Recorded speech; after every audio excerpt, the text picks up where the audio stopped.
यहाँ दिल्ली से आए हैं और अभी आपने मेरे से सवाल किया है कि गुजरात की महिलाओं को क्या मैसेज देना चाहेंगे। तो मैसेज इतना सा है कि जहाँ व्यक्ति जो काम करता है ना उसकी वहाँ पूजा नहीं होती है, वो उसको ऐसे ही बहुत लाइटली ले लेते हैं। लेकिन बाबा साहब डॉक्टर अम्बेडकर के अलावा और किसी भी रास्ते पर महिला को आज़ादी नहीं है। अगर धर्म के अनुसार अगर महिला अपनी आज़ादी खोजेगी तो वो पाँवों में बेड़ियां ही मिलेंगी। ना शिक्षा का अधिकार है, ना पढ़ने लिखने का अधिकार है और ना ही उसे बाप की प्रॉपर्टी में जो मनुस्मृति के अंदर महिला को पूरी तरह से गुलाम बना के रखा हुआ है। लेकिन एक भारत का संविधान ऐसा है जो महिला को सारे अधिकार देता है।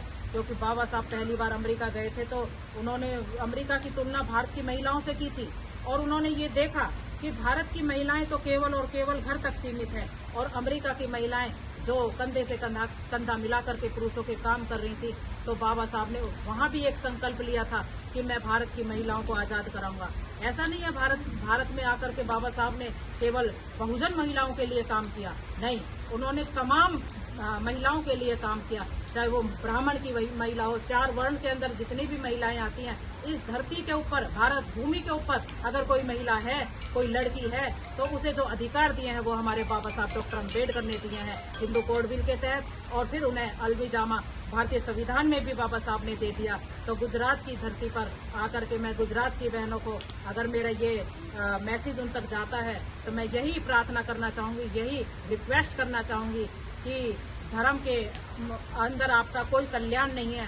धर्म केवल और केवल आपको मूर्ख बनाने का एक जरिया है और ये भारत का संविधान आपको एक उन्नति का रास्ता देता है। अगर किसी घर में किसी महिला ने बाबा साहब डॉक्टर अम्बेडकर के विचारों को मान लिया और बाबा साहब डॉक्टर अम्बेडकर के विचारों पर चलकर अपने घर को आगे लेके जाती है तो वास्तव में मैं इस बात की रिटर्न में गारंटी देती हूँ कि बाबा साहब के रास्ते पे जो चलेगा वो आगे तरक्की करेगा। क्योंकि बाबा साहब डॉक्टर अम्बेडकर ने कहा था शिक्षा वो शेरनी का दूध है जो पिएगा वही दहाड़ेगा। और बाबा साहब डॉक्टर अम्बेडकर ने कहा था कि एक रोटी कम खा लेना लेकिन अपने बच्चों को शिक्षित जरूर करना।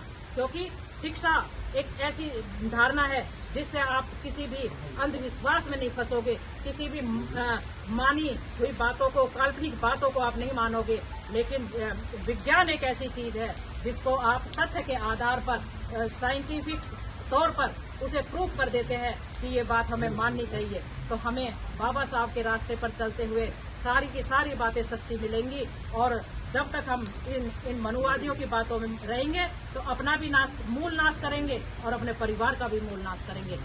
इसीलिए अपने बच्चों के फ्यूचर के लिए ज्यादा से ज्यादा मैं कहती हूँ बाबा साहब डॉक्टर अम्बेडकर की विचारधारा को हर घर तक पहुंचाओ। गीता रामायण महाभारत को निकाल करके फेंक दो और भारत के संविधान की कॉपी अपने अपने घरों में रख लो। मैं कहती हूँ 101% नहीं 1000% उस घर का भला हो जाएगा। जय भीम, जय भारत।